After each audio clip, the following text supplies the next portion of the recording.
This is the Solar PV150 from Seaward, the world's first multifunction PV installation tester featuring Solarlink. It's part of a full test kit that includes everything required to test to IEC 62446. This film demonstrates how easy it is to use the Solar PV150 on a PV installation.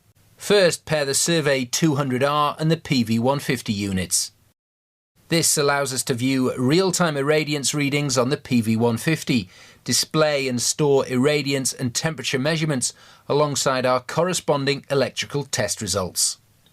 To pair the instruments, we press and hold the on-off keys on the Survey 200R. On the PV150, press and hold the RPE and auto keys. Keep both buttons pressed. When the PV150 has successfully paired, it will beep and display the serial number of the Survey 200R. The PV150 is now paired and ready to display irradiance data from the Survey 200R. Now we simply press and hold the temperature and hold keys on the Survey 200R to put it into transmit mode. A triangle will begin to flash, indicating the Survey 200R is now transmitting data to the PV150. The PV150 is now displaying real-time irradiance data from the Survey 200R located next to the PV array. Before commencing any testing on the installation, it must first be isolated. The first test is an earth or ground continuity test. Connect the test leads with detachable crocodile clips to the tester. Link the crocodile clips together and press the null key to zero out the test lead resistance.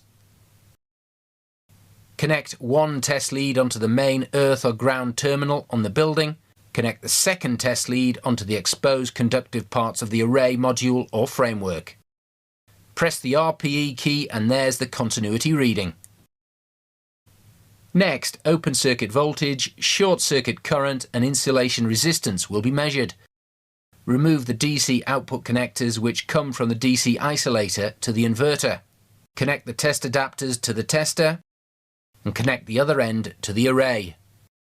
As soon as the array is connected to the tester, it will sense the incoming voltage and display the open circuit voltage on the screen. Use the insulation test voltage button to choose the correct test voltage for the array based on the test requirements of the relevant standard. In this case, we're using 500 volts. Press the auto key to begin the test sequence. The short circuit current and insulation resistance tests are performed sequentially.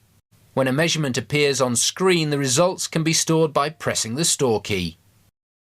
If the array under test has several strings, we can repeat this measurement for each string connecting the tester to each DC output connector in turn, taking the measurement and storing the results.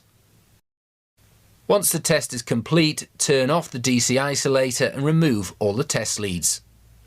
When the test results have been stored, the recall button can be used to show test results on screen. If there is more than 5% variation between measurements taken on each string of the array, a warning icon will flash on the screen to notify you. To monitor the PV array output voltage while connected to the inverter, we need to insert T connectors between the string cables and the inverter. First, switch off the DC isolator. Then connect the PV150 test leads to the T connectors. Switch on the DC isolator and the PV150 will display the string voltage. Connect the supplied solar AC-DC current clamp to the PV150. Select the current clamp function by pressing the V ISO key until a clamp icon appears on the screen. Clamp the current clamp around the DC conductor. The PV150 will now display the irradiance voltage, operating current and the DC power produced by the array. Data stored on the PV150 can be easily transferred to a laptop using the USB interface. To start the download, press and hold the recall key. And there are the stored PV150 results on the screen. Solar testing at the touch of a button.